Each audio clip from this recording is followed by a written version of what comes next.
हो जाए तो मैं आपके साथ चलने को तैयार हूँ। मेरी समस्त सेना को लेकर चलिए, मैं अपनी समस्त सेना को आपके साथ भेज सकता हूँ, लेकिन अपने राम और लक्ष्मण को आपके साथ कभी नहीं भेज सकता। ये दोनों बालक हैं, आखिर ये रण विद्या नहीं जानते, राक्षसों का सामना कैसे कर पाएंगे गुरुदेव? विश्वामित्र जी को बड़ा क्रोध आया। हे राजा, जिस यज्ञ की वजह से तुम्हारे घर में चार पुत्र खेल रहे हैं, उस यज्ञ की रक्षा के लिए आप अपने 2 पुत्रों को नहीं भेज सकते। महाराज दशरथ जी रो रहे हैं, गुरुदेव मैं पुत्रों को भेजने से इनकार नहीं करता, लेकिन ये दोनों अनजाने हैं, ये रणविद्या नहीं जानते, ये अस्त्र शस्त्र चलाना नहीं जानते। गुरुदेव मैं कैसे अनुमति दूं? उसी समय कुल गुरु वशिष्ठ जी का आगमन हुआ। वशिष्ठ जी समझा कर कहते हैं, हे राजा, अपने दोनों पुत्रों को विश्वामित्र जी के साथ भेज दीजिए, चिंता मत कीजिए, चिंता करने की कोई आवश्यकता नहीं है। कुलगुरु वशिष्ठ जी के कहे अनुसार महाराज दशरथ जी अपने दोनों पुत्रों को भेज दिए। विश्वामित्र जी के साथ प्रभु श्री रामचंद्र जी और साथ में लक्ष्मण जी चले, तो पहुंच जाते हैं ताड़िका वन।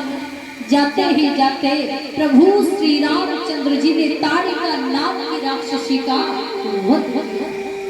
जब प्रभु आगे बढ़े तो सुबाहु और मारीच का वध किया और प्रभु ने उस यज्ञ की रक्षा की। धीरे धीरे समय गुजरने लगा है, प्रभु श्री रामचंद्र जी पहुंच जाते हैं अरण्य वन। तो अरण्य वन में क्या देखा, बड़ा सुनसान सा नजर आता है, कोई पशु पक्षी जीव जंतु नजर नहीं आता। प्रभु श्री रामचंद्र जी कहते हैं, गुरुदेव इस वन में इतना अजीब सा क्यों लगता है, यहाँ चहल पहल क्यों नहीं है, यहाँ कोई जीव जंतु पशु पक्षी नजर क्यों नहीं आते? तो समझा कर कहा कि हे पुत्र राम, इस अरण्य वन में गौतम ऋषि की पत्नी अहिल्या वर्षों से तुम्हारी प्रतीक्षा कर रही है, इसका उद्धार। तो प्रभु श्री रामचंद्र जी ने अहिल्या का उद्धार किया।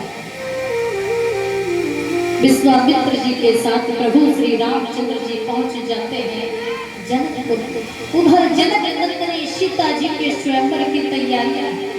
महाराज जनक का एक ही प्रण के जो भी भगवान भोलेनाथ के इस महाधनुष को उठाकर तोड़ेगा, उसी के साथ मेरी सीता का विवाह होगा।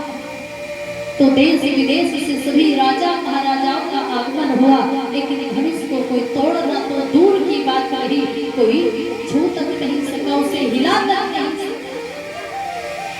विश्वामित्र जी की आज्ञा पाकर प्रभु श्री रामचंद्र जी ने उस धनुष को तोड़ा है और मैया जानकी के साथ प्रभु का विवाह हुआ।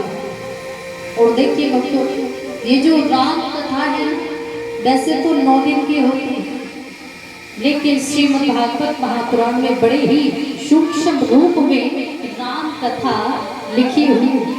तो कोई ये ना समझे इतनी जल्दी राम कथा प्रारंभ भी हो गई हो, विश्राम भी हो। तो जैसे ही प्रभु का विवाह मैया जानकी के साथ में हुआ, महाराज जनक बड़े प्रसन्न हो जाते हैं। तो महाराज जनक जी कहते हैं, अयोध्या में एक पत्र भिजवाया और पत्र में लिखा है कि हे राजा, आप यदि अपने चारों पुत्रों का विवाह मेरी पुत्रियों के साथ कर दो तो बड़ा उचित रहेगा, बड़ा ही अच्छा रहेगा। तो महाराज जनक ने अपनी चारों पुत्रियों का विवाह राजा दशरथ जी के चारों पुत्रों से किया। प्रभु श्री रामचंद्र जी का विवाह मैया सीता जी के साथ में हुआ। भरत जी का विवाह मांडव मांडवी के साथ हुआ, लक्ष्मण जी का विवाह उर्मिला के साथ में हुआ और शत्रुघ्न का विवाह ऋतु कीर्ति के साथ है। सभी बड़े